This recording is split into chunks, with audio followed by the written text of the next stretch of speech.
नया घर। गीती Saint marriage academy के जाने पहचाने लोहे के गेट पर खड़ी थी, अपने छोटे भूरे सूटकेस को दोनों हाथों से पकड़े हुए। उसके पीछे कॉन्वेंट की घंटियां 8 बजा रही थी। आज वे किसी तरह से अलग लग रही थी, जैसे उसे अलविदा कह रही हूं। सिस्टर मरिया उसके बगल में खड़ी थी, एक हाथ गीती के कंधे पर रखे हुए। याद रखो हमने क्या बात की थी बेटा, उन्होंने धीरे से कहा। सबका सम्मान करना और अच्छे से रहना, बस बहुत ज्यादा परेशानी में पड़ने की कोशिश मत करना। गीती ने धीरे से सिर हिलाया। उसका गला अचानक भर सा आया था। उसका ध्यान इस बात पर ज्यादा था कि क्या उसके दादाजी उसे चाहेंगे कि नहीं, कि उसने एकमात्र घर को छोड़ने के बारे में ज्यादा सोचा ही नहीं था जिसे वह सच में याद कर रही थी। वह हॉस्टल अपने चरमराते बिस्तरों के साथ, डाइनिंग हॉल जिसमें हमेशा पत्ता गोभी और डिसइंफेक्टेंट की खुशबू आती थी, वो आंगन जहां उसने और ललिता ने इतनी सारी दोपहर बिताई थी, वह फेवरेट नहीं था, लेकिन वह उसका था। एक काली एम्बेसडर कार कोने से मुड़ी और हल्की सी आवाज के साथ गेट पर रुक गई। ड्राइवर एक मध्यम उम्र का सिख आदमी था, जिसका चेहरा दयालु लग रहा था। वह बाहर आया और सिस्टर मरिया के सामने सिर झुकाया। मिस गीती, उसने पूछा। मैं हरप्रीत सिंह हूँ। कर्नल साहब ने मुझे आपको घर लेने के लिए भेजा है। घर, ये शब्द एक साथ अजीब और उम्मीद भरा और डरावना लग रहा था। सिस्टर मरिया ने गीती को जोर से गले लगाया। लैवेंडर साबुन और पुरानी किताबों की खुशबू आ रही थी उनमें से। भगवान तुम्हें हमेशा खुश रखे, उन्होंने प्यार से कहा। तुम जितना सोचती हो उससे कहीं ज्यादा बहादुर हो। कार साफ सुथरी थी। डैशबोर्ड पर एक छोटी पीतल की गणेश की मूर्ति रखी थी।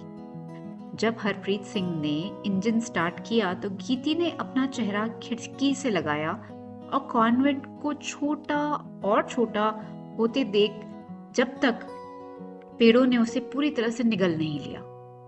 पहली बार कर्नल साहब से मिलने जा रही हो? हरप्रीत सिंह ने पूछा, रियर व्यू मिरर में उसे देखते हुए। हाँ, गीती की आवाज उसकी सोच से कहीं ज्यादा छोटी निकली। वे अच्छे आदमी हैं, ड्राइवर ने सरलता से कहा। बहुत अनुशासित मगर अच्छे। गीती धीरे से मुस्कुराई। उसने अपने माँ बाबा की फोटो फ्रेम वाली तस्वीर अपने सूटकेस से निकाली और अपनी गोद में रख ली। क्या उसके दादाजी उसे पहचान लेंगे? कार मसूरी की घुमावदार पहाड़ी सड़कों से नीचे उतरी, छोटे छोटे गांव से गुजरती हुई, जहां बच्चे गुजरती कारों की ओर देखकर हाथ हिला रहे थे।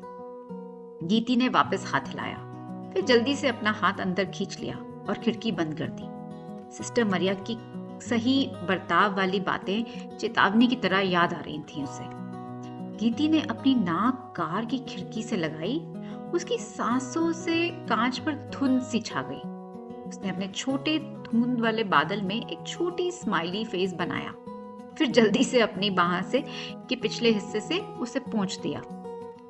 उसका दिमाग पहले से ही संभावनाओं के साथ दौड़ रहा था। क्या होगा अगर घर में एक लाइब्रेरी हो जिसे वह खोज सकती हो? क्या होगा अगर छुपने के लिए परफेक्ट जगह हो, शरारतों के लिए भी? क्या होगा अगर उसके दादाजी की स्टडी में दिलचस्प चीजें हों जिन्हें वह गलती से खोज सके? उसका दिमाग दौड़ता जा रहा था। क्या होगा अगर उसके दादाजी का घर टूटने वाली चीजों से भरा हो? क्या होगा अगर वो गलती से कुछ गिरा दे? जैसे जैसे वे देहरादून के शहर के इलाके में से गुजरी, घर बड़े और शानदार होते गए, साफ सुथरे लॉन और ऊंची दीवारों के साथ। सब कुछ गंभीर और महत्वपूर्ण लग रहा था। गीती के पेट में तितलियां फड़फड़ाने लगी, जैसे वह फंस गई हो। बस पहुंच गए बेटा, हरप्रीत सिंह ने धीरे से कहा, जैसे वे उसकी घबराहट महसूस कर सकते थे। कार राजपूत रोड नाम की एक शांत पेड़ों से घिरी सड़क पर मुड़ी। यहाँ के घर पुराने और भव्य थे, चौड़ी बरामदों और फूलों से भरे बागीचों के साथ। गीती ने उन्हें गिनना शुरू किया जैसे वे गुजर रहे थे। 1, 2, 3, जब तक कि हरप्रीत सिंह धीमे नहीं हुए और बजरी की ड्राइववे में मुड़े। हम पहुंच गए, उन्होंने कहा।